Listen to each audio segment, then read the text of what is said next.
Hi guys, classic question. Compare and contrast endocytosis and exocytosis. Both processes are bringing larger molecules in and out of the cell. So that's first point we need to remember.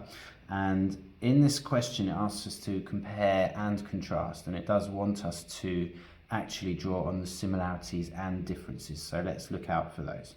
So endocytosis is moving things into the cell, and we can start to draw it here. Here are particles, and here is the membrane.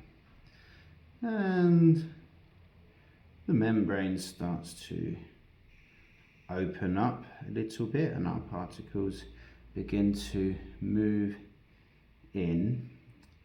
And essentially what we're forming is a vesicle. And there is our vesicle there. And our final step is actually having all of those particles within the cell. So that is endocytosis, formation of a vesicle moving things into the cell.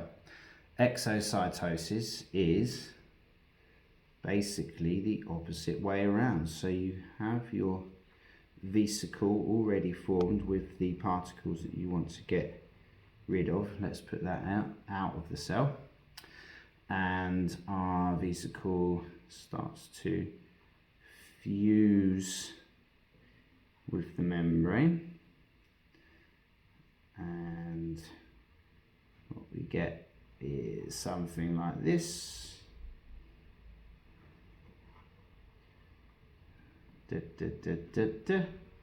And then finally all of our particles are out of the cell. So there's our two processes in a very quick diagram. So what are the similarities? Well, both of these processes, as you've seen, use vesicles or form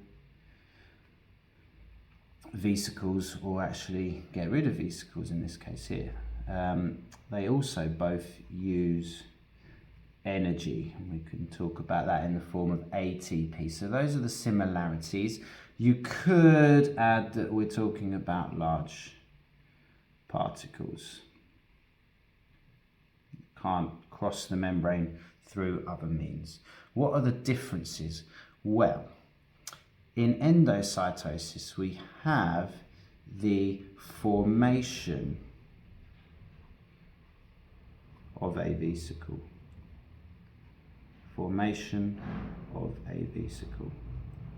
And as already said, it moves things into the cell. Exocytosis involves the fusion of a vesicle. The fusion of the vesicle as opposed to the formation of a vesicle. So those are your differences, and as said, exocytosis moves things out. So guys, these are all the key points. If you ever get the exam question talking about these two processes, please remember all of these things. Thank you and goodbye.